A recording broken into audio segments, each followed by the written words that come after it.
ज्याला लय घमेंड आहे ना, घमेंड, मला लय येत, त्याला एक प्रमाण सांगतो, सांगा अर्थ. आंधळ्याची डोळी पांगळ्याची पायी.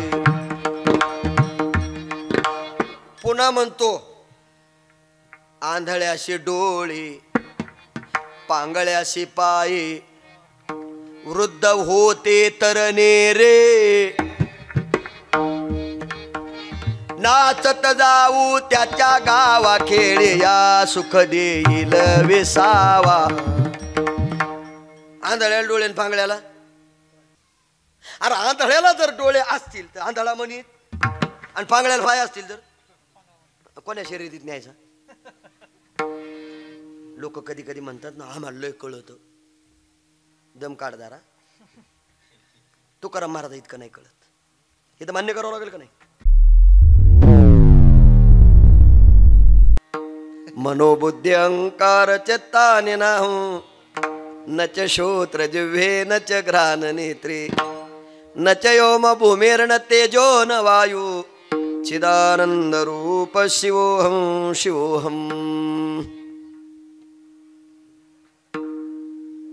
आनंदाच्या कोटी साठविल्या किंवा साठविले आम्हा पोटी, प्रेमे चालेला किंवा प्रेम चालेला प्रवाहू, नामो घलवलाहू. प्रस्तुत कीर्तन रूपे सेवे करता निवडलेला अभंग, महान भगवत भक्त संत सम्राट विश्ववंद्य महाराष्ट्र भूषण असणारे देहूचे सुप्रसिद्ध साधू, वैराग्याचे मूर्तिमंत पुतळे श्रीमंत श्री जगद्गुरु तुकाराम महाराज यांचा 4 चरणाचा अद्वैतपर प्रकरणातील अभंग आहे. या अभंगामध्ये जगद्गुरु तुकाराम महाराज आपल्या आनंदाची अभिव्यक्ती व्यक्त करतायत. नाम आनंद ज्या साधनाद्वारा प्राप्त होतो ती साधन सामुग्री जगद्गुरु तुकाराम महाराज या अभंगामध्ये दर्शवत आहेत.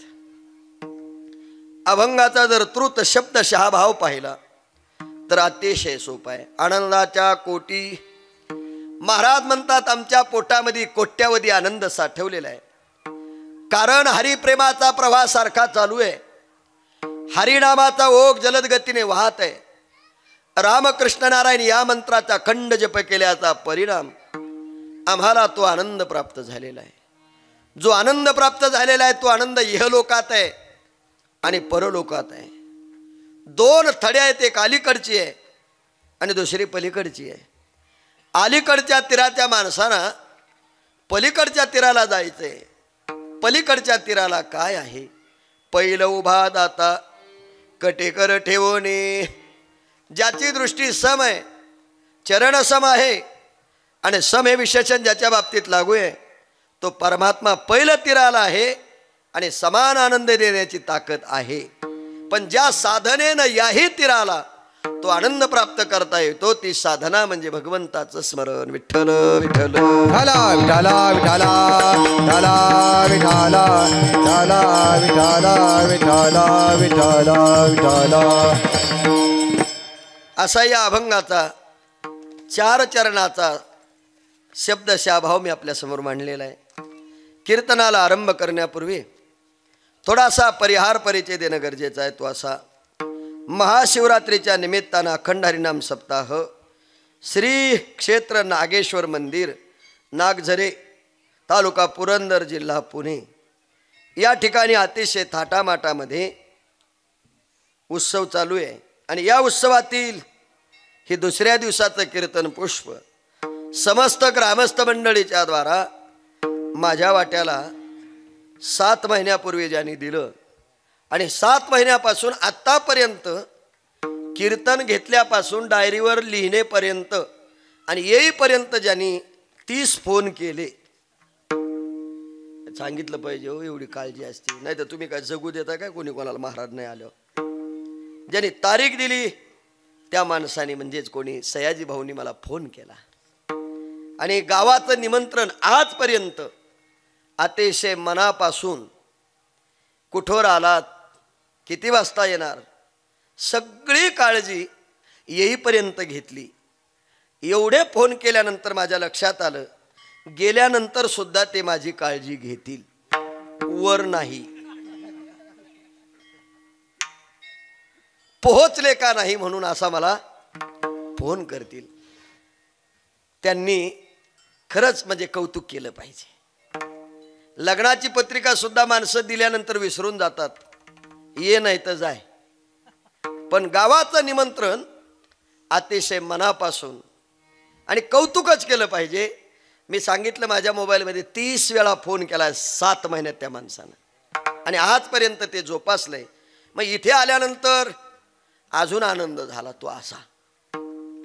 आम्ही महाराष्ट्रभर सगळी मंडळी फिरत राहतो, आणि फिरत असताना खरं म्हणजे सारथ्य करण्याचं काम गोविंदाचं आज ज्यांच्याकडं आहे. म्हणजे गोविंद नाम परमात्मा आणि सारथ्य नाम अर्जुन या ठिकाणी उपस्थित आहेत. खरं म्हणजे मी तुम्हाला धन्यवाद देतो. म्हणजे तुम्ही या गावात 7 दिवस राहता. आम्ही पत्रिका वाचल्यापासून फक्त एवढाच विचार करीत होतो, अर्जुन महाराज साळेकरी एखाद्या कीर्तनाला येईल. पण इथं आल्यानंतर असं कळलं की ते 7 दिवस येत आहेत. स्वतःची धर्मपत्नी छान असं कीर्तन करत असताना सुद्धा महाराष्ट्रभर कीर्तन ज्यांचे चालू आहे, आणि महाशिवरात्रीच्या पर्व काळात भजन म्हणणारा भजण्यासुद्धा भेटत नाही. आणि हे तर स्वतः एक कीर्तनकाराचे पती असून सुद्धा, वाजवत असताना सुद्धा गाडीवर गाडीत घेऊन जाणं, वेळेवर पोहोचवणं, ही सुद्धा कामगिरी जे करतात ते तुमच्या सगळ्याच्या प्रेमानं 7 दिवस इथं राहतात. यावरच मला कळतंय की ग्रामस्थ मंडळीचं वारकऱ्यावर नितांत प्रेम आहे, हे आपण मान्य केलं पाहिजे. आणि म्हणून अर्जुन महाराज साळेकर या ठिकाणी आहे. खरं म्हणजे अर्जुन महाराजांना मी लहानपणापासून ओळखतो. ते फक्त तब्येतीनं माझ्यापेक्षा मोठे आहेत, पण वयानं मी मोठा आहे. बरोबर ना? माझी 42 रनिंग चालू आहे. माझ्या अंदाजे ते 32चे असतील. लय लहान रे अजून तुम्ही, असं बरोबर ना? तेव्हापासून आतापर्यंत मनामध्ये कीर्तनामध्ये पकवाज वाजवता यावा, आई वडिलाची इच्छा पूर्ण करायची आहे. आणि त्याकरता ज्याने मनाशी ध्यास घेतला आणि मृदंग कला अवगत करताना, समाजाप्रती असलेला भाव प्रगट करताना ते आज या ठिकाणी उपस्थित आहे. म्हणून मी आपलं सहज म्हटलो, मी कृष्ण होणार नाही, ते अर्जुन होणार नाही. पण एवढं निश्चित होऊ शकतं, त्यांनी जसं मागे पुढे सर्व काम केलं तसं आमच्या दोघांचं नितांत मागे पुढे असलेलं हे प्रेम आहे, आणि ते कलाकाराबद्दल माझ्या मनात आहे. ते अर्जुन महाराज या ठिकाणी आहेत. दुसरे आमचे हरिभक्त परायण संगीत विशारद अलंकार रघुनंदन महाराज थोरात या ठिकाणी उपस्थित आहे. आडनाव थोरात आहे आणि आवाजही जोरात आहे. ते या ठिकाणी उपस्थित आहेत. आळंदीला आमचे गुरुबंधू आहेत ते. त्याचबरोबर दुसरे आमचे हरिभक्तीपरायण व्यासपीठ चालक साहेबराव महाराज खडसे तेही या ठिकाणी उपस्थित आहेत, त्यांनाही वंदन. आणि तिसरे गायनाचार्य संगीत विशारद अलंकार आमचे श्री हरिभक्तीपरायण शिवाजी महाराज वंजारी हे या ठिकाणी उपस्थित आहेत, त्यांना वंदन करतो. आणि हार्मोनियम वाजवण्याकरता अतिशय स्वरासह माझ्या आवाजात जे हार्मोनियम वाजवतात त्या सरांना पण माझं वंदन आहे. अतिशय छान वाजवतात. त्याचबरोबर आळंदीतील वारकरी शिक्षण संस्थेतील ही सर्व महाराज होऊ घातलेली महाराज मंडळी 7 दिवस या ठिकाणी उपस्थित आहे, त्यांना पण वंदन करतो. आणि माझ्यासोबत आलेले माझे सहकारी, माझे मित्र, उभ्या महाराष्ट्रामध्ये थोर कीर्तनकारांची ज्यांची अतिशय जवळीक आणि प्रेम आहे असे आमचे योगेश महाराज शेजूळ हे या ठिकाणी कीर्तनाकरता उपस्थित आहेत, त्यांना आपण धन्यवाद देतो. आणि तुम्ही सगळे ग्रामस्थ मंडळी महाशिवरात्रीच्या पर्व काळामध्ये अतिशय आनंदानं एवढा मोठा मंडप, इतकी छान लाइटिंग, इतका सुंदर सुरेख आवाज ज्यांच्या माईकमधून आपण ऐकत आहात तेही याच गावचं दैवत आहे, हे पण आपण मान्य केलं पाहिजे. अतिशय छान. मी सगळ्यांचं कौतुक केलंय. आता कीर्तनानंतर तुम्ही माझं करा. विठ्ठल विठ्ठल. सेवेकरता जो अभंग निवडला तो अभंग जगद्गुरु तुकाराम महाराजांचा आहे. या अभंगामध्ये जगद्गुरु तुकाराम महाराज आपल्या आनंदाची अभिव्यक्ती व्यक्त करतायत. नाम आनंद ज्या साधनाद्वारा प्राप्त होतो ती साधन सामुग्री जगद्गुरु तुकाराम महाराज या अभंगामध्ये दर्शवत आहेत. आपण जर या कलियुगाचा विचार केला तर या कलियुगामध्ये प्रत्येक मनुष्याला आनंद हवा आहे. तो ज्या साधनाने मिळतो, माणसं ती साधना करत नाही. आणि ज्या साधनेनं आनंद प्राप्त होत नाही, माणसं ती साधना केल्याशिवाय राहत नाही. सोपं उत्तर देतो. भगवंताच्या नामचिंतनाने आनंद मिळतो. हे किती लोकांना कळलं? जेवढे रोज कीर्तनाला येतील तेवढ्यालाच कळतं की देवाच्या चिंतनाने काय मिळतो? आनंद. आता दुसरं उत्तर देतो. देवाच्या चिंतनाने जो आनंद मिळतो तो आनंद नेमका कसा असतो हे काही अजून कोणाला सांगता आलेलं नाही. सोपी सोपी 2 कारणं सांगतो. ज्ञानोबरायनं ज्ञानेश्वरीत असं वर्णन केले बघा. आमुचे करवे गोठी ते झालेच नोहे वाघ सृष्टी, आमो ते देखावे देठे ते देठेच नोहे. सामान्य माणसाचा अनुभव सामान्य आहे, विशेष माणसाचा अनुभव विशेष आहे. सामान्यातला सामान्य, गरीबातला गरीब, फाटक्या कपड्याचा मळक्या कपड्याचा वारकरी असू द्या, पण मुखामध्ये जर राम आणि कृष्ण याचं जर सतत चिंतन करत असेल तर टाटा बिर्लापेक्षा श्रेष्ठ आनंद आमच्या वारकऱ्याचा असेल हे प्रत्येकाला मान्य करावं लागेल. फक्त एक आहे, मी सांगितलं वारकऱ्याचा आनंद व्यक्त होत नाही. अजून थोडंसं धाडसानं बोलतो. मी मास्तर आहे, थोडा त्रास होईल तुम्हाला. मी उत्तर कशा करता देत होतो? आनंद ज्याच्या त्याच्या बाबतीत साधं गणित आहे. साखर कशी आहे? हे बघा, माझ्या पदार्थ नाही दादा, मी तुम्हाला प्रमाण सांगेल. साखरे करता खादल्याची गोडी देखल्याशे नये. अरे पदार्थ पाहून त्याची गोडी कळत नाही, तसं माणसाचा चेहरा पाहून माणूस कसा आहे कळत नाही. तो अनुभवला पाहिजे की नाही? नेमकं त्याच्या मनात चाललं काय? सध्या कोणाच्या मनात चाललं काय? 10-11 तारखेला कळलं. समजणे को इशारा कापी होत आहे. मी तुमच्या समोर आत्ता उभा आहे, माझ्या मनात काय चाललं हे बसणाऱ्याला कळणार, पण बसणाऱ्याच्या मनात काय आहे हे मला माहिती आहे. मला कळतंय काय आहे काय नाही. 9 वाजता कीर्तन संपलं की जेवण करायचंय. तुमच्या मनातलं मला फक्त एक उत्तर ध्यानात ठेवा. अनुभवाचं जर तुम्ही वर्णन करत असाल तर श्रीखंड खाल्ल्याशिवाय गोड की आंबट कळत नाही, साखर खाल्ल्याशिवाय साखर कडू आहे का गोड आहे कळत नाही, पण ती खावी. तसं नेमका अनुभव कसा आहे वाचेद्वारा अजून कोणाला सांगता आला? अजून सोपं उत्तर देतो. नवता काळा गोरा खोजाना ठिंगना स्वरूप सुंदरा आणि अहो परमात्मा कसा आहे अजून कोणाला सांगता आला? ठीक आहे, 18 दिवस पायी चाललो, 36 तास दर्शन बारीत उभं राहिलो, चंद्रभागेचं स्नान केलं, पांडुरंगाचं दर्शन घेतलं, अनुभव काय आला फक्त सांगा. सांगता येतो? फक्त एवढंच म्हणतो आपण. देवाच्या दारात गेल्यावर सगळं विसरलो आणि दर्शन झाल्यावर काय झालं हे काही सांगता येत. ती काय मिरची थोडीच आहे दर्शन घेतल्यावर तिखट लागली. विठाल म्हणून सांगितलं अनुभव ज्याच्या त्याच्या बाबतीत मर्यादित आहे. कबीरदास महाराजांनी वर्णन केले बघा. जो देखे सो दुखिया बाबा सुखिया कोई नहीं रे, राजा दुखिया प्रजा दुखिया जंग मजूक. जो देखे सो दुखिया बाबा सुखिया कोई नहीं रे. सांगितलं समोर बोलतो दिसतो तुमच्या समोर मी सुखी असं तुम्हाला वाटतं, पण माझं दुःख तुम्हाला दिसत नाही. हे मी माझ्यावर घेतलं. प्रत्येकाचं तसंच आहे, तसंच आहे. नवरदेवाच्या पायात 5000चा बूट असू द्या, देवाच्या दर्शनाला त्याने नाही काढला तरी चालतो, पण दुसऱ्या दिवशी तो बुटाड काढून फेकून देतो. तुटकी चप्पल घालून पुन्हा मारुतीच्या दर्शनाला येतो. तेव्हा लोक म्हणतात काल 5000चा बूट भारी दिसत होता, आता ह्या चपला का घातल्या? तो म्हणला बूट फक्त वरून चांगला दिसतो, आतून कुठं चावतो माझी मलाच कळतो. सगळ्याच्या बुटाडायचं तेच आहे, कशाला कोणी कोणाला सांगायचं आहे? अनुभव ज्याच्या त्याच्या बाबतीत. मग इथे वर्णन करताना काय केलं? जो देखे सो दुखिया बाबा सुखिया कोय. आता अजून एक अंडरलाईन करा. राजा दुखिया प्रजा दुख. आता राजा दुःखी असेल तर प्रजा, गावचा सरपंच जर दुःखी असेल तर सदस्य, तुम्हाला कळण्याकरता नावं घेतो, नाही तर तुम्ही म्हणाल याचं काय नातं आहे का त्यांचं? नातं फितं काय नाही, सोपं गणित आहे. मग राजा दुःखी तर प्रजा.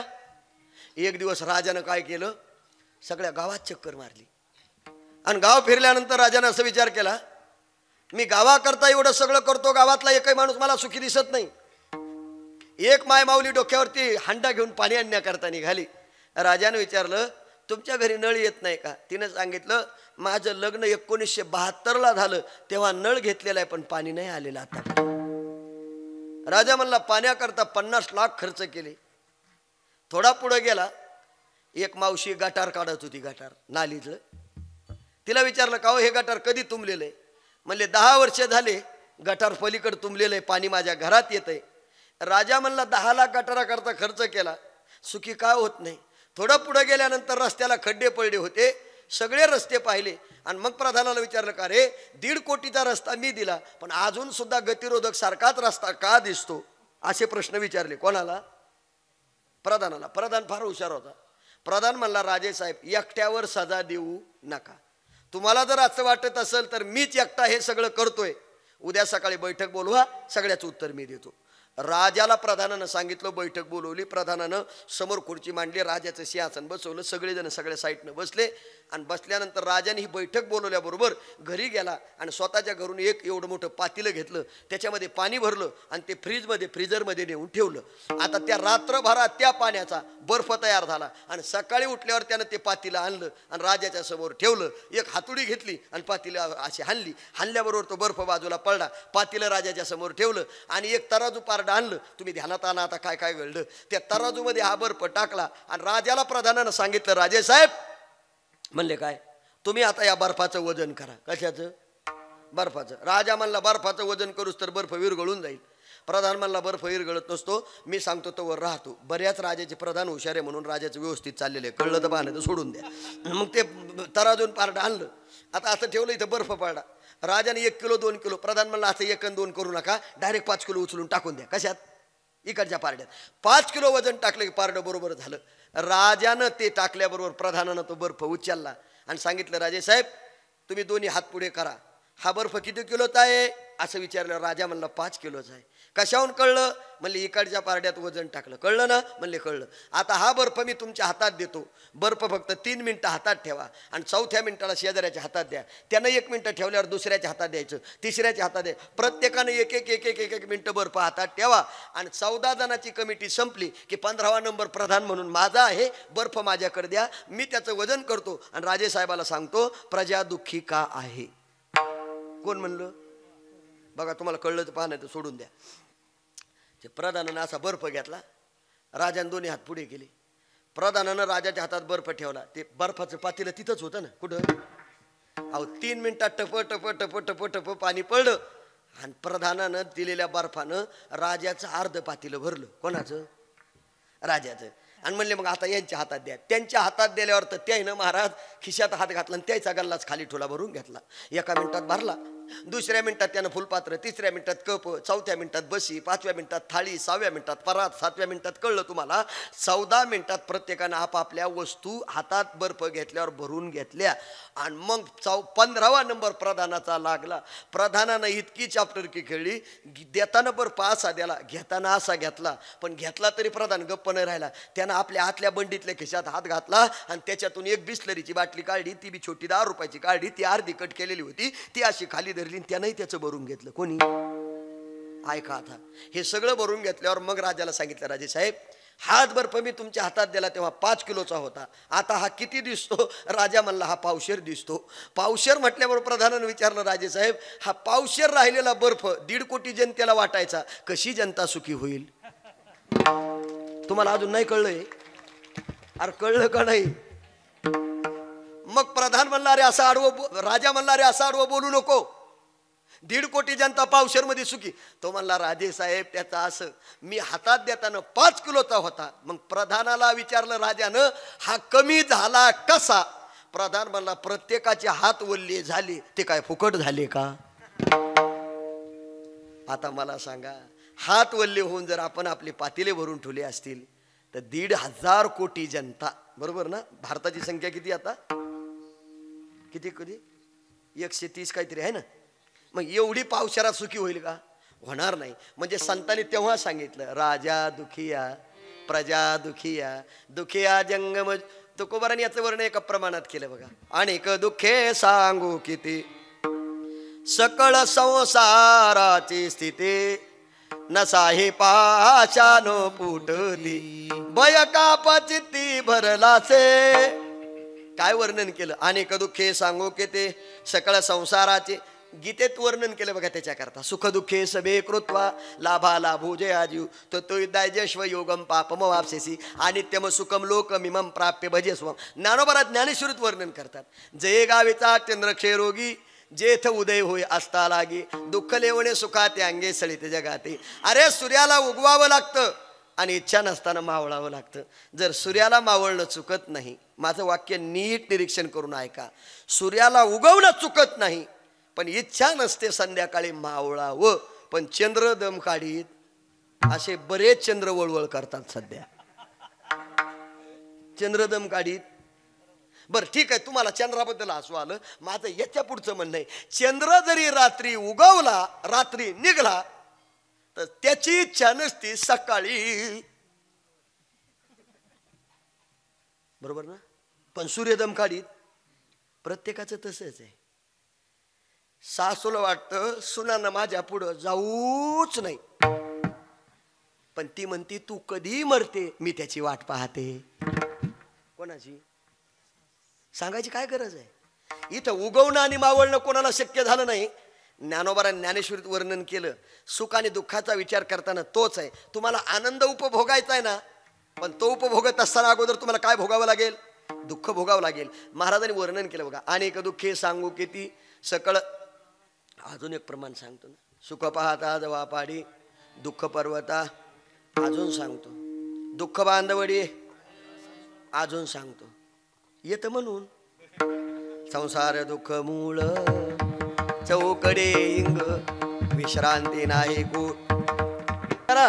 संसारिका देवनसे, वना धावता ते पिसे, मृगससे कान उद्धरती. अरे कोण म्हणतं संसार सुखाचा आणि कोण म्हणतं दुःखाचा? ज्ञानोबाराला विचारा, अवघाची संसार सुखात. आमच्या तुकोबाराला विचारा ना, जिंकावा संसार.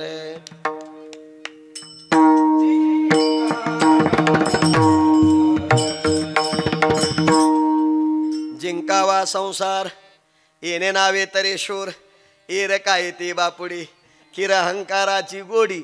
जाऊ द्या, माझा विषय पुन्हा अजून पुढे जाईल.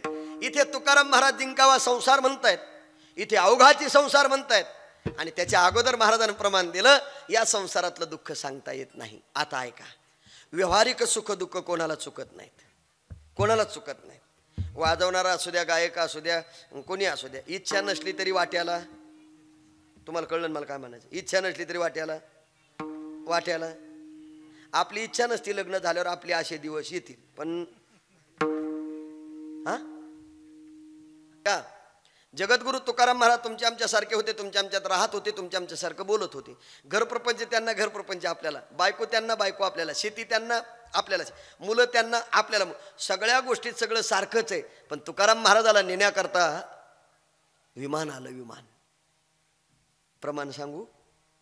समुद्र नदी नो हे पैगा, पाचान मनोलिंग, आसत नवती जगा, मान जारे घे.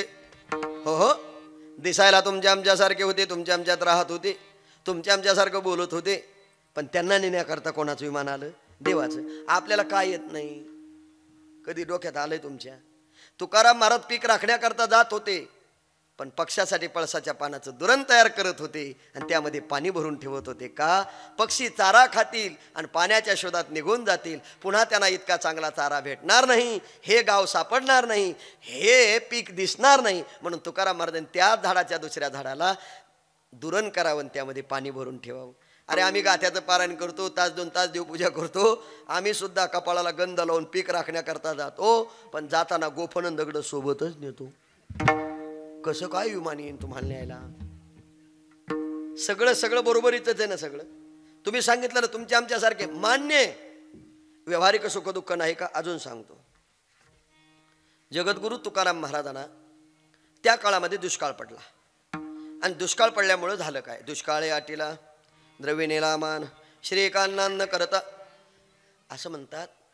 तुकाराम महाराजांवरती ती वेळ आल्यामुळे छत्रपती शिवाजी महाराजांनी तुकाराम महाराजांना नजराणा पाठवला. काही लोक याच्यावर गैरअर्थ करतात. शिवाजी महाराजांनी पाठवलेला नजराणा तुकाराम महाराजांनी नाकारला म्हणजे छत्रपतींचा अनादर केला. अजिबात नाही. उलट छत्रपती जेव्हा नजराणा घेऊन तुकोबारायकडे आले तेव्हा तर तुकोबाराय घरी नव्हते, पण जेव्हा कळालं छत्रपती आले तेव्हा तुकाराम महाराजांनी त्यांना नमस्कार केला, या. आणि त्यांनीही महाराजांना नमस्कार केला. आम्हाला असं कळलं तुमच्याकडे काही धन दौलत कमी आहे. तुकोबाराय त्यांना वर्णन करून सांगतात, ते त्रिभुवनी आम्ही वैभवाचे धनी, आम्ही वैभवाचे धनी, आम्ही वैभवाचे ते त्रिभुवनी आम्ही वैभवाचे धनी, आम्ही वैभवाचे धनी, आम्ही वैभवाचे धनी. हाताला घावडाव काय वर्णन केलं महाराजांनी? तिही त्रिभुवनी आम्ही आम्ही वैभवाचे, वैभववाडीचे नाही, आम्ही वैभवाचे धनी. का बरं? हाताला घावडाव आमुचा मायबाप देव, तुम्ही द्याल यात नवल नाही, पण नको म्हटले. का बरं? तुमचे रवेत धन ते मज मृत्यू के समान, आम्ही तेने सुखी मना विठ्ठल विठ्ठल. ऐका ना, तुकोबारायचं वर्णन सांगू. काय खावे आता कोणीकडे जावे, काय खावे आता कोणीकडे जावे, काय खावे आता कोणीकडे जावे, खावे आता कोणीकडे जावे. गावात राहावे कोण्या बळे, गावात राहावे कोण्या बळे, गोपाला पाटील गावेचे लोक, गोपाला पाटील गावेचे लोक. गावात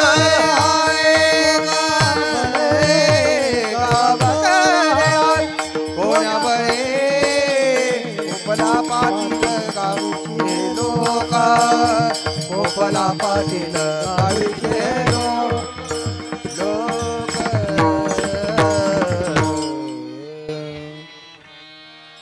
ज्या माणसाने असं वाटतं ना भगवंताने सगळं दुःख आम्हाला दिलं, माझी त्यांना विनंती आहे कधी कधी हे प्रमाण म्हणा.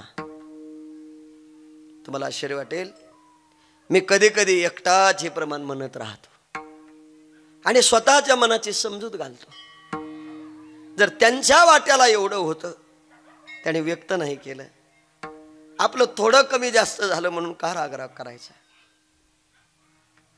कधी कधी असं वाटतं एवढं सगळं होतं, महाराजांनी हे म्हणावं, गोपाला पाटील गावेचे हे लोक, आता मज भीक कोण घाली. गावातल्या पाटलानं सांगितलं गावात राहायचं नाही. तुकाराम महाराजांनी आपलं दुःख कोणाला सांगितलं नाही. मी असं विचारतो, तुकाराम महाराजाची गरिबी काय अशी तशी आली होती का? ऐका, एका काळात अख्खं पुणं खरेदी करण्याचं सामर्थ्य होतं. तुकोबारायचे वडील त्या काळातले शाहूकार होते. अहो, तुकाराम महाराजाचे सासरे जिजाबाईचे वडील आप्पाजी गुळवे पुणं खरेदी करू सामान्य होते का ते? एवढी मोठी इस्टेट, हे सगळं धन सगळ्या हिशोबाच्या वह्या तुकोबाराच्या वडिलांनी तुकाराम महाराजांना दिल्या. तुकाराम महाराजांनी ते सगळं धन उचललं आणि आपल्या हाताने इंद्राणीच्या डोहात टाकून दिलं. आता दोन कारण निश्चित करावी लागतील. जगद्गुरु तुकाराम महाराजांनी आपल्या हाताने प्रपंचिक संपत्ती इंद्राणीच्या डोहात टाकली, म्हणून जगाच्या मालकानं तुकाराम महाराजाची परमार्थिक संपत्ती वर आणली. हा तुकाराम महाराजांचा प्रपंच होता. कधीतरी चिंतन करा ना. अरे, बुडाल्याशिवाय माणसं वर येत नाहीत. सोपं गणित आहे. आता बुडाल्याशिवाय, बरोबर आहे, कुठेतरी बुडलं पाहिजे का नाही? पण बुडवायला लागल्यावर बुडतात, हे पण ध्यानात ठेवा. दुसऱ्याला बुडवायचं, तू बुडाला म्हणून समज, कोणी असो, आणि केवढा मोठा रे, बुडवायचं नाही कोणाला. आणि तू जर दुसऱ्याकरता खड्डा खोदत असेल ना, पहिला नंबर तुझा त्या खड्ड्यात आहे. आणि हे देवाच्या स्टेजवर सांगतोय मी जरी कोणाला बुडवायला निघालो असेल तर पहिलं मला बुडावं लागेल, ध्यानात ठेवा. कोण सोडायला येत नाही तेव्हा. मग इथं जे वर्णन केलं, कोपला पाटील गावेचे हे लोक, आता माझं भेक कोण. गावातल्या पाटलानं सांगितलं गावात राहायचं नाही. तुकाराम महाराजांनी आपलं दुःख कोणाला सांगितलं का? नाही ना. पांडुरंग ध्यानी पांडुरंग म्हणी, जागृते स्वप्ने पांडुरंग. तुकोबराच्या जागृतीत तोच आहे, स्वप्नावस्थेत तोच आहे, आणि सुषुप्ती अवस्थेत महाराजांची प्रमाण सांगतो. जागृती स्वप्न सुषुप्ती नाठवी, पाहता रूप गोविंदासने गोविंदशे. गोविंद त्या दिनराजेने हाचे धंदा, गोविंद गोविंद गोविंद म्हणा लागल्या. अरे काय सांगायचं तुम्हाला, एवढं तुकोबारायचं चिंतन होतं. कारण तुकोबारायच्या स्वप्नातही तो एका साधकानं तुकोबाराला विचारलं होतं. म्हटले महाराज, दुष्काळानं अन्न करता तुमच्या धर्मपत्नी निघून गेल्या. निदान एकांतात बसल्यावर कधीतरी तुम्हाला त्यांचं स्वप्न पडलं का? कधीतरी तुमच्या मनात ते दुःख आलं का? तुकोबाराने त्याला उत्तर दिलं, अरे बायको मेली हे दुःख सोड. दुःख स्वप्नात येण्याकरता झोपलं पाहिजे. देवाच्या चिंतनाने जर झोपच लागली नाही तर स्वप्न पडण्याचं काही कारणच नाही. कधीतरी डोकं चालवा. झोपल्याशिवाय स्वप्न पडत, इथं झोपच लागली नाही. कोणामुळं? पांडुरंग ध्यानी. ऐका ना, मला हेच कळत नाही हो, स्वप्न पडतं का? पडतं. कधी? जागा असताना का झोपलं? सगळे उत्तर मला देणार आहे झोपल्यावर. पण मी माऊली 24 सांगतो. जागता जवाशी जे जेणे भावना भावीजे, डोळा लागत खेव देखिजे तेचे स्वप्नी, मनी वसे ते स्वप्नी देशे. दिवसभर चिंतन केलं रामाचं की संध्याकाळी स्वप्न रामाचं पडतं. बरोबर ना? मग दिवसभर जर प्रपंचाचं चिंतन केलं तर स्वप्नात काय येतो? प्रपंच. तुकाराम महाराजाला विचारलं, म्हटले धर्मपत्नी गेल्या कधी चिंतन केल्यावर तुकोबारा म्हटले देवाच्या चिंतनाने झोपच लागली नाही तर स्वप्न पडण्याचं काही उदाहरण सांगतो. उदाहरण लवकर कळलं, पटकन सांगतो. बापानं मुलीला हाक मारली, नाव घेतलं चंचू. आली. म्हणले काय? उद्या दुपारी तुला पाहण्याकरता मुलगा येणार आहे. बघा बरं कसं उदाहरण आहे. तिनं विचारलं, बाबा मला पाहण्याकरता येणारा मुलगा कोण होणार आहे? म्हटले त्याला पसंत झाली की तू त्याची काय होणार आहे? बायको होणार आहे. आता सोपं डोक्यात आणा. उद्या येणारा हिला पाहणार, पसंत होणार, काळा गोरा, नंतर सगळं होणार. पण उद्या येणारी ना आजपासूनच चिंतन सुरू केलं. ते कशी असणार, मी कशी असते, ते कशी दिसतात, मी कशी दिसते, आम्ही दोघं राहू, पुण्याला फिरायला जाऊ, म्हातारी गावात ठेवू. बघा बरं किती गणित चाललं बरोबर. अजून यायचा राहिलाय. तुम्हाला दृष्टांत कळला का? अजून पाहायला यायचंय, पसंत व्हायचंय, आणि मग पुढचा कार्यक्रम रंगायचा आहे. हीच आजपासूनच मी कशी दिसते, ते कशी. दुपारी दुसऱ्या दिवशी 12 वाजता मोटरसायकल आली आणि त्याच्यावर 2 पोरं आले. आता बापानं सांगितलं उद्या 1 पोरगा पाहायला येणार आहे. येताना किती आले? तिने विचारलं, पप्पा. म्हटले तो माग बसलेला आहे ना, पिवळं शर्ट घातलेलं आहे ना, अशा रेघाळ्या ठेवलेल्या आहेत ना, काळ्या काळ्या, तोच. पुढचा इसरला, मागचा डोक्यात बसला ना. कारण ओळख पटली, आता कोण येणार आहे कळालं. बघा बरं का किती चिंतन केलं. मनात ध्यानात त्याचा ध्यास ठेवला. समोर बसली, त्यानं ते काय पोहे असतात ते दिले, काय असेल ते सगळं झालं. आणि निघाला पोरगा निघाल्याबरोबर विचारलं मामानं, आमची मुलगी तुमच्या मुलाला दाखवली, तुम्ही सोबत आलात, कशी आहे? तेव्हा तो पाहुणा म्हणतो, घरी गेलं की आई वडिलांसोबत चर्चा करतो आणि तुम्हाला फोन करून सांगतो. याच्यात 2 उत्तर आहेत. फोन करून सांगतो म्हटलं की लग्न जुळत नाही. काय सांगितलं? फोन करून सांगतो म्हटलं की लग्न जुळत नाही. आणि अलीकडच्या काळात फोन असल्याशिवाय कॉन्टॅक्ट होत नाही. जड गेलं ना ऐकायला, पण पुन्हा उत्तर देतो. मग ते कळालं, हिनं साडी घातली, मुलगा आवडला ना,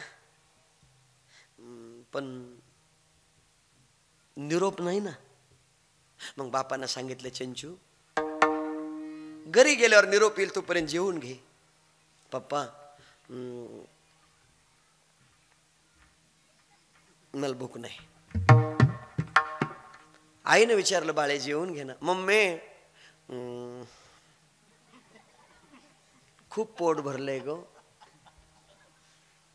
का बरं? तू तर जेवली नाही, एक घास खाल्ला नाही. मम्मी खरं सांगू का ग, मला जसं पाहिजे ना तसं जर मिळालं असेल ना. मम्मीच्या लक्षात आलं पोरगी नाही मग्न झाली त्या सुखात. गायब नाही रे.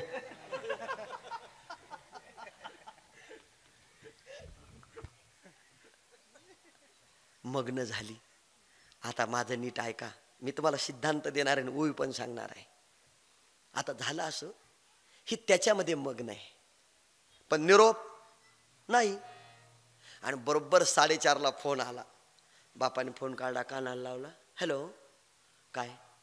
आमची दाखवलेली मुलगी पसंत? हो, आमच्या मुलाला तुमची चंचू पसंत आहे. बापाचे डोळे भरून आले.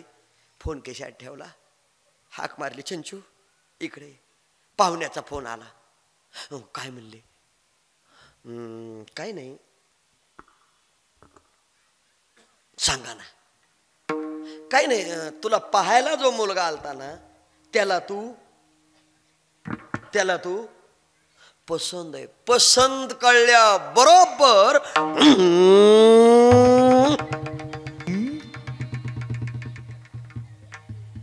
मागच्या घरात कपाट होतं, त्याला आरसा होता आणि त्याच्या समोर उभी राहिली. आता त्याची आणि तिची, ती दोघांमधला फरक त्या आरशात शोधू लागली. कशात? ते कसे दिसतात, मी कशी आहे.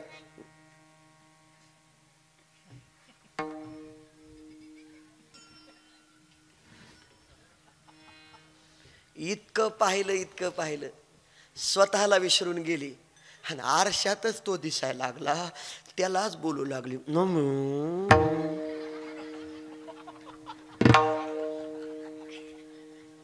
आता ऐका, ज्या मुलानं पसंत आहे हा निरोप बापापाशी दिला आणि बापाचा निरोप मुलीच्या बापाला आला.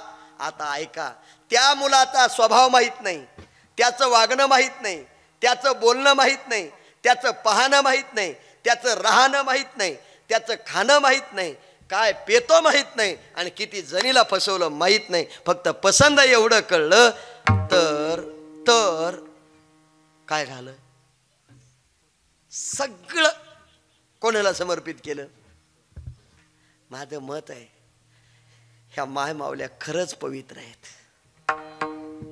आणि याच्या पुढे सांगू का, समर्पण तेवढं महत्वाचं आहे. किती समर्पण आहे आपल्याला नाही कळत रे. तुम्हाला आतकोला फक्त एवढंच म्हणा, बस इथं बसायचं आणि तिला म्हणायचं, का गो मी तुला पाहण्याकरता आलो होतो तेव्हा माझ्या अंगावर कोणत्या कलरचा शर्ट होता तेवढं सांग. देवा शपथ घेऊन सांगतो, ह्या माय मावल्या सांगणार म्हणजे सांगणार, परफेक्ट सांगणार. असा शर्ट होता, तसे केस होते, असे उभे होते, इकडं पा. पण तुम्हाला पण माझी विनंती आहे, त्या हिडी जर तुम्हाला विचारलं ना, मी तुमच्या समोर कोणत्या कलरच्या साडीत बसले होते तेवढा कलर सांगा. ते काय माहिती आहे मला.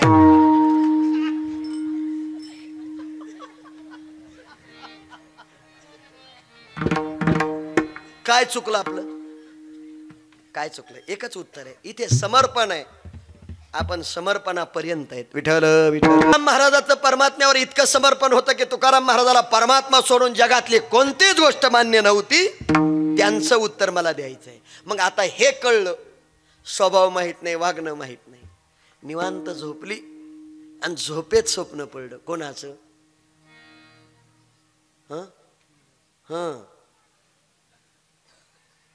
हात काढला आणि कानाला लावला. हॅलो.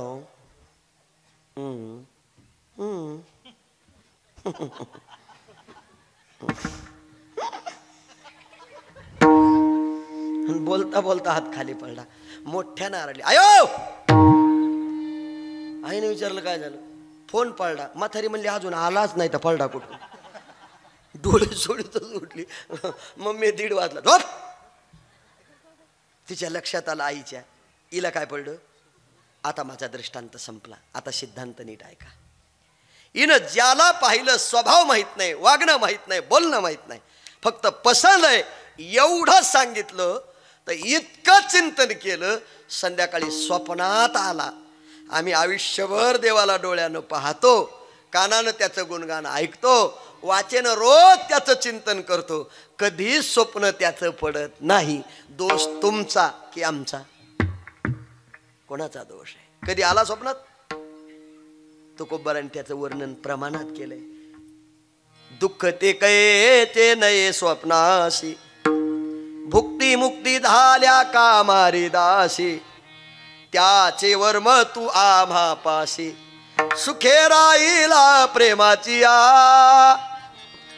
अरे त्यांच्या स्वप्नात सुद्धा दुःख आलं नाही, त्याचं कारण तुकोबारा म्हणतात परमात्मा आनंद स्वरूप आहे. अभंगाच्या पहिल्या चरण आनंदाच्या कोटी, आनंदाच्या कोटी, आनंदाच्या कोटी, आनंदाच्या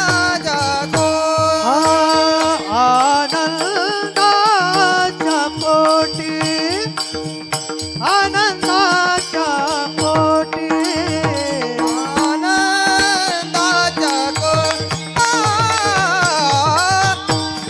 आनंदाच्या कोटी, हे साठविल्या आम्हा पोटी, साठविल्या आम्हा पोटी, प्रेमे चालिला प्रवाह, प्रेमे चालिला प्रवाह, हे जाविल्या आम्हा पोटी, साठविल्या आम्हा पोटी, आणि चालिला प्रवाह, देणे चालिला प्रवाह, आनंदाच्या कोटी, साठविल्या मापोटी, साठविल्या मापोटी, साठविल्या मापोटी, आनंदाच्या कोटी, साठविल्या मापोटी, साठविल्या मापोटी, साठविल्या मापोटी. आनंदाच्या कोटी. तुकोबाराच्या स्वप्नामध्ये, मनामध्ये, ध्यानामध्ये चालताना बोलताना परमात्मा आहे. का म्हणून तर सोपं उत्तर दिलं, परमात्मा आनंद स्वरूप आहे. आनंदाची पंचदशीत 5 प्रकरणं सांगितली. कोणती कोणती? आत्मानंद आहे, विद्यानंद आहे, योगानंद आहे, ब्रह्मानंद आहे आणि विषयानंद आहे. 5 प्रकरणं सांगितली पंचदशीत. आता पंचदशीत जर 5 प्रकरणं आनंदाची सांगितली तर तुकाराम महाराजांनी या 5ही प्रकरणाचा संकेत अगदी सहज करून टाकला. तुकोबाराय म्हटले मनुष्यानंदापासून ब्रह्मानंदापर्यंत जेवढे आनंद आहेत ते सगळे आमच्या पोटात साठवलेले आहेत. पण मी असं विचारतो, हा जो आनंद आहे तो ब्रह्मानंद आहे.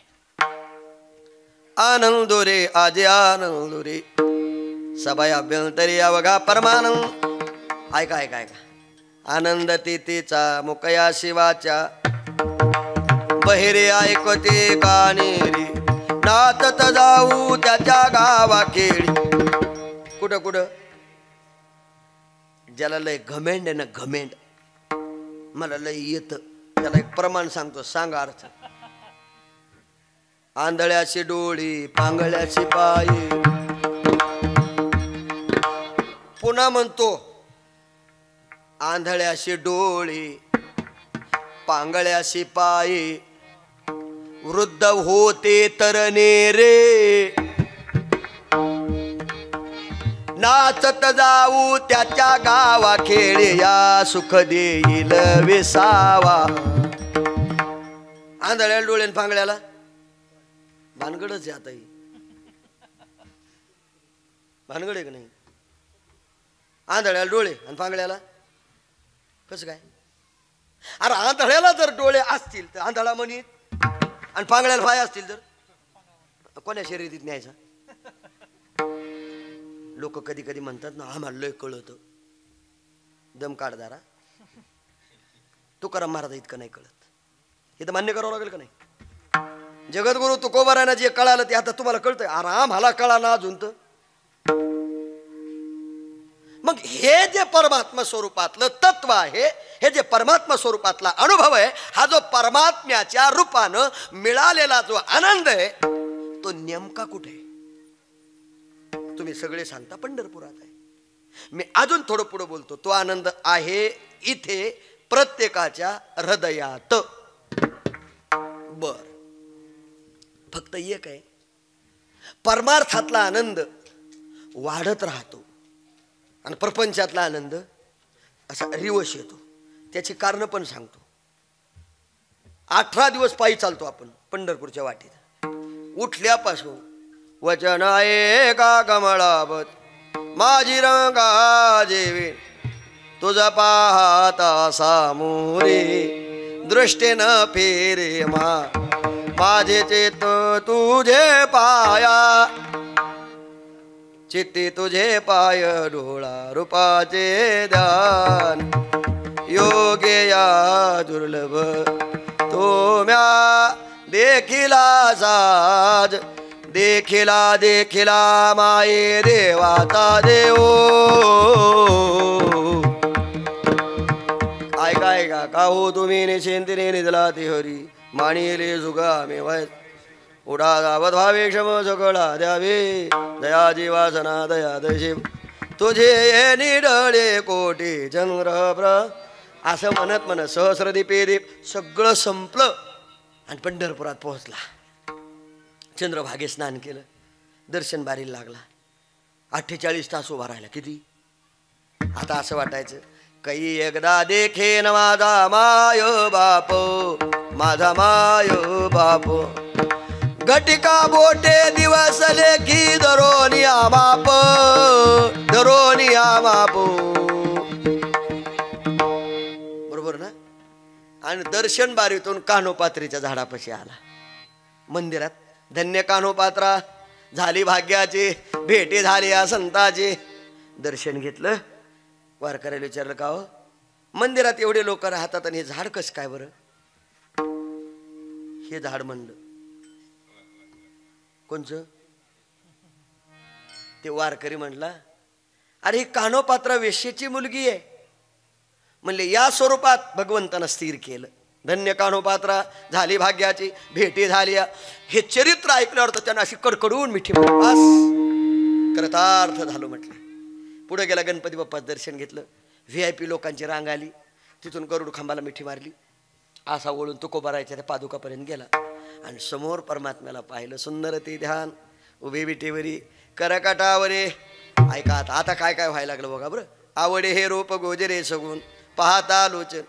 ऐका ना आता दृष्टी पुढे आयसात असं म्हणत म्हणत म्हणत आतल्या गाभाऱ्यात प्रवेश केला. राजसकुमार मदनाचा पुतळा राज सकुमार मदनाचा रवी शेगळा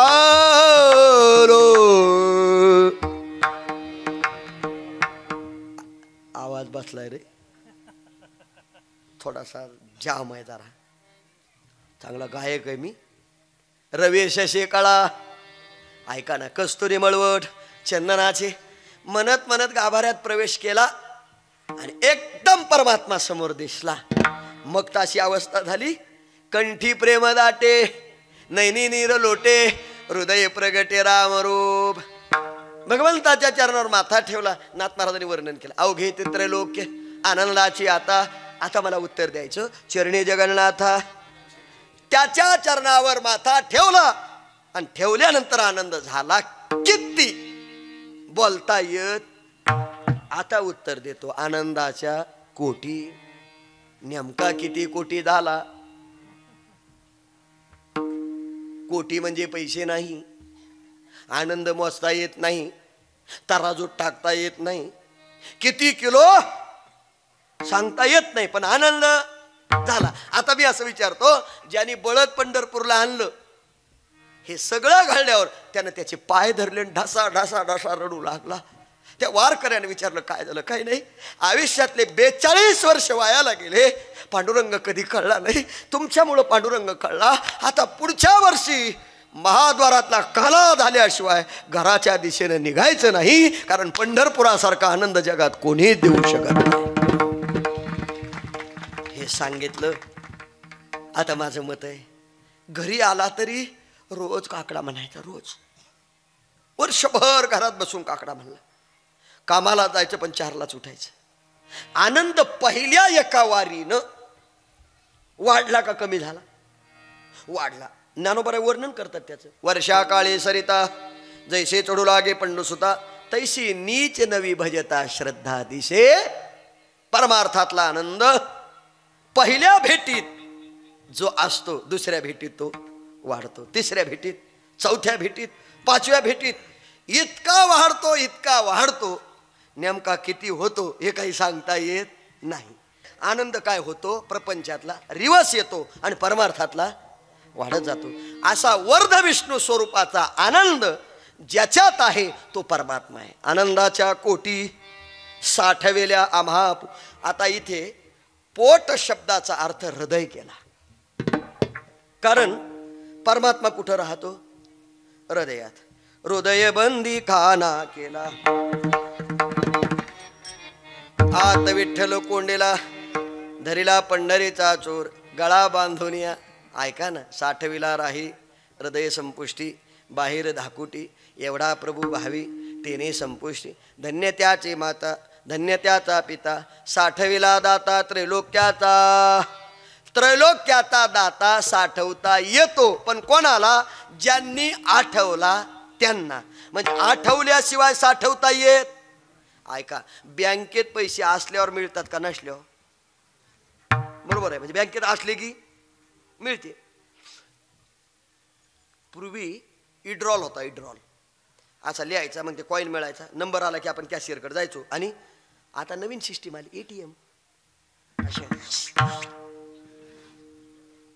जनता हुशार केली महाराज सरकारने, इतकी हुशार केली, इतकी हुशार केली. तुम्ही किती हुशार करा, पण शेवटी रक्त तयार करण्याकरता मशीन तुमच्या बापाला सुद्धा करता येणार नाही. अन्न खाऊन त्याचं रक्त होतं, हे मशीन कोणी केलं? लसूण आणला, कांदा आणला, मिरची आणली, बाजरी आणली, ज्वारी आणली, चपाती आणली, गुलाबजामू आणले, जिलबी आणली, सगळं मटेरियल टाकलं. रक्त कशाने बनलं? बनवणारा झापाडा काय? झापडून दाखवा कोणी बी. रक्त तयार करणे मशीन आहे कुठे? हाय सापडी म्हणला. मग कार्ड घातल्यावर पैसे मिळतात, पण कोणाला? ज्याच्या खात्यात आहे. एका आजीनं एटीएम मशीन मध्ये आधार कार्ड घातलं होतं,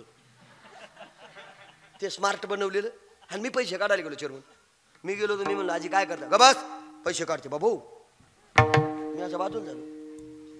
आजीनं कार्ड घातलं, मी पाहिलं ते आधार कार्ड आहे.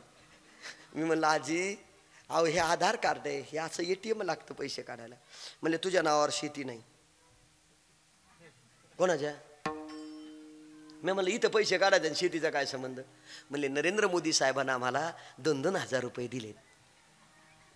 म्हणलं दिले हे मला मान्य आहे, पण आधार नंबर टाकून चेक करावं लागतील आणि पैसे काढायला काय लागल? एटीएम मधून काढायला एटीएमच लागेल ना. नेटवर पाहिलं तर तुम्हाला मिळतील, पण पैसे काढण्याकरता म्हणले कोणतं असतं? मी दाखवलं. म्हणलं हे. ती म्हणले आमच्या पप्प्याच्या बापाकडे आहे म्हणे.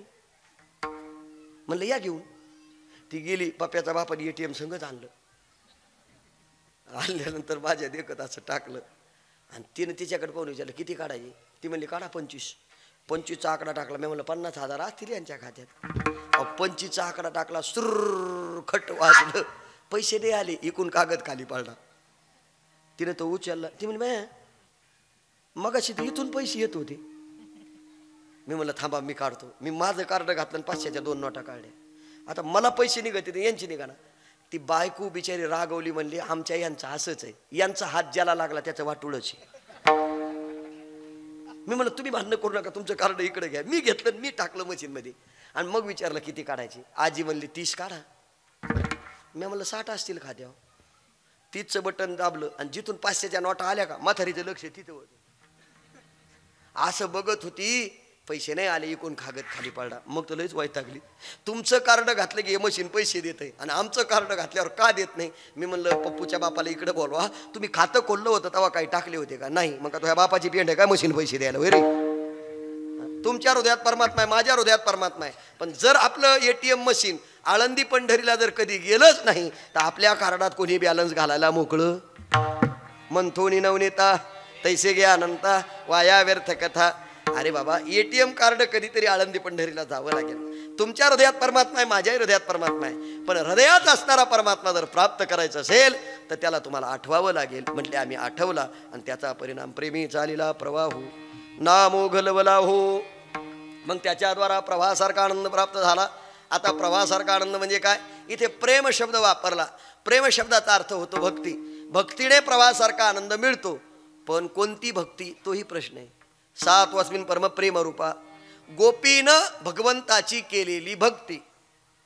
पतिव्रता भक्ती असलेल्या 2 प्रकार केले. एक व्यभिचारी आणि दुसरी पतिव्रता. पतिव्रता भक्ती कोणाची. अट्टती यद्भवान नन्विकानन त्रुटिलयुगा येते त्वाम पश्यताम कृटिल कुंटलम श्रीमुख जते जडोदीक्षता तीक्ष्म पाश्यता. इथे वर्णन करताना काय केलं. प्रेमे चालीला प्रवाहो.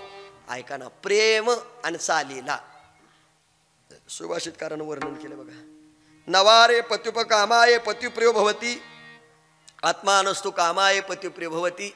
नवारे मित्रस्य कामाय मित्रं प्रियो भवती. आत्मानस्तु कामाय मित्रं प्रियो भवती. नवारे सर्वस्य कामाय सर्वं प्रियो भवती. आत्मानस्तु कामाय सर्वं प्रियो भवती. या जगतामध्ये सगळे लोक एकमेकावर प्रेम करतात, त्यांचा स्वार्थ आहे. म्हणून प्रेमातली भक्ती पाहिजे पण निस्वार्थी पाहिजे. म्हणून प्रेमी चालीला प्रवाहो नाम ओगलवला हो. म्हटले कशानं. प्रवासारखा आनंद. म्हटले भगवंताच्या नामानं. कोणत्या नामानं. अखंड खंडेना जीवन रामकृष्ण नारायण. आता इथे अखंड खंडेना जीवन म्हणतायत आणि रामकृष्ण नारायण म्हणतायत. इथे जीवन शब्दाचा अर्थ पाणी असा केला. मग महाराज हे अखंड जीवन कशानं. महाराज वर्णन करतात रामकृष्ण नारायण. मग राम वेगळा आणि कृष्ण वेगळा नाही ना. रकारोच्चार मात्रेन बहिर्निर्याते पातकं पुन्हा प्रवेश भावेच मकारस्तु कपाटवत. रा म्हटल्यावर शरीरातली पाप बाहेर जातात. म म्हटल्यानंतर बाहेरची आत येत नाही. इतकं सोपं आहे. पण अखंड जर त्याचं चिंतन केलं तर तुकोबाराय म्हणतात थडी ऐक्य परत. थडी ऐक्य परत. थडी ऐक्य परत. थडी ऐक्य परत.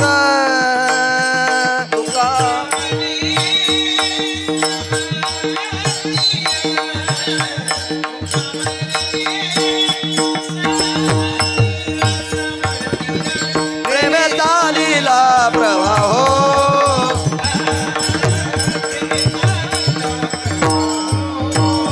तुका म्हणे समातीर. तुका म्हणे समातीर.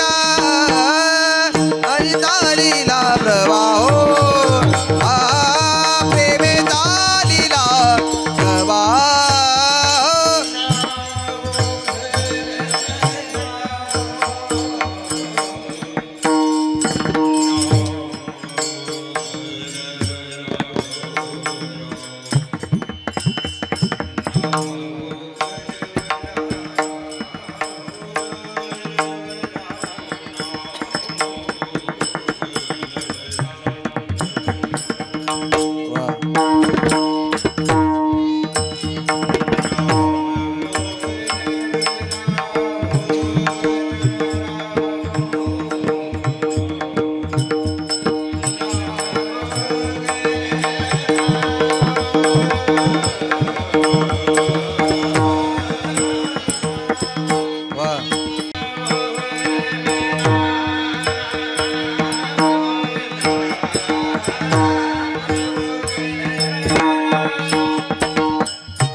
ऐका. थडी ऐक्य परत्र तुका म्हणे समतीर. दोन थडे आहेत, एक अलीकडची आहे आणि दुसरी पलीकडची. अलीकडच्या तीराच्या माणसांना पलीकडच्या तीराला जायचं. पलीकडे काय, पहिलं उभा दाता कटिकर ठेवणी दृष्टी आणि चरण ज्याचे समय तो परमात्मा पहिले तीराला आहे. या तीराला तो आनंद पाहिजे, त्याकरता खंड खंडेना जीवन. रामकृष्ण नारायण विठोबा रखुमाये.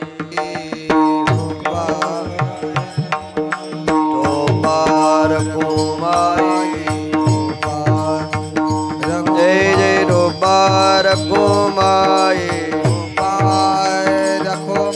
विठोबा रखुमाये. विठोबा रखुमाये.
ऐक्य परत्र तुका म्हणे समतीर. माझी सेवा संपलेली आहे, सेवेला पूर्णविराम देतो.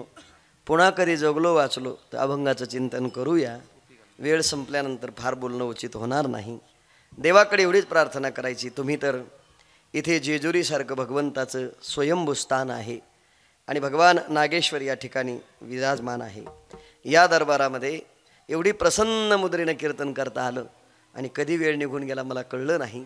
घरी जाऊन आपण जर कधी कीर्तन ऐकायचं असं म्हटलात तर यूट्यूबला गोविंद महाराज गोरे असं सर्च करा, तुम्हाला पाहिजे तेवढे कीर्तन घरी बसून ऐकता येतील. ज्ञानेश्वर माऊली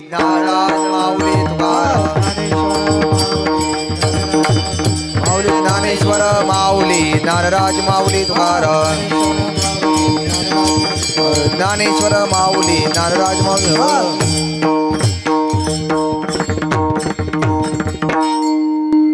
तुमच्या इथे नवीन उपक्रम चालू आहे, जो की आणि कीर्तन केल्यावर प्रश्न विचारायचा आणि तुम्ही उत्तर द्यायचे, बरोबर आहे का नाही? तसं मी अभंग सांगायचा आणि त्यावर कीर्तन करायचं. त्यात मी जोग महाराज वारकरी शिक्षण संस्थेत नंबर न सुटलेला विद्यार्थी आहे, तुम्ही काळजी करू नका. आता मला यांनी 2 प्रश्न विचारलेत, तुम्ही विचारा म्हटले ते उत्तर देतील. माझा पहिला प्रश्न असा आहे, समान आनंद देण्याची ताकद कोणात आहे? लक्षात आला प्रश्न? समान आनंद देण्याची ताकद कशात आहे? महिला मंडळाने या प्रश्नाचं उत्तर द्या. हात वर करा ना, मग मी सांगते. बरं राहा उभं राहून सांगा. आजी सांगा ना, नुसतं हात वर कशाला करता? हा, आता तुम्ही तिघीनं सांगितलंय, मग आता मी कोणाला वाटू? हे उभं राहिलेलं द्यायचं का? चला, कोण आहे?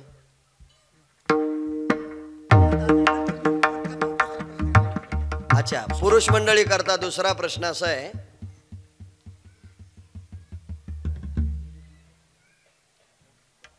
पोटामध्ये साठवलेला कोण आहे?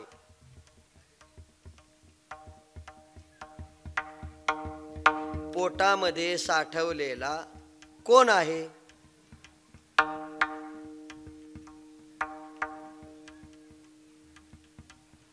सांगा कोणीतरी. हा,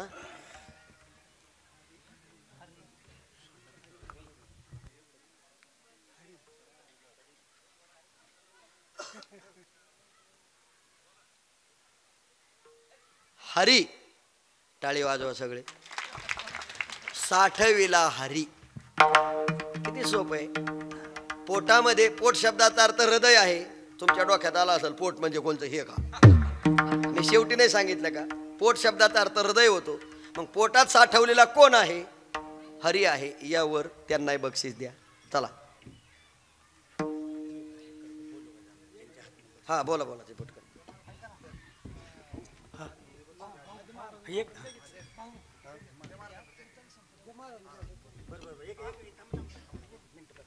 द्या ना ते, द्या. हो हो ते द्या ना इकडे तुम्ही.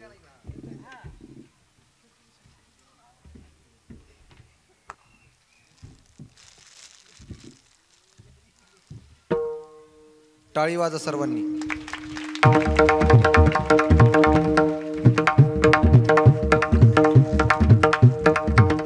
इकडे बघा, इकडे समोर.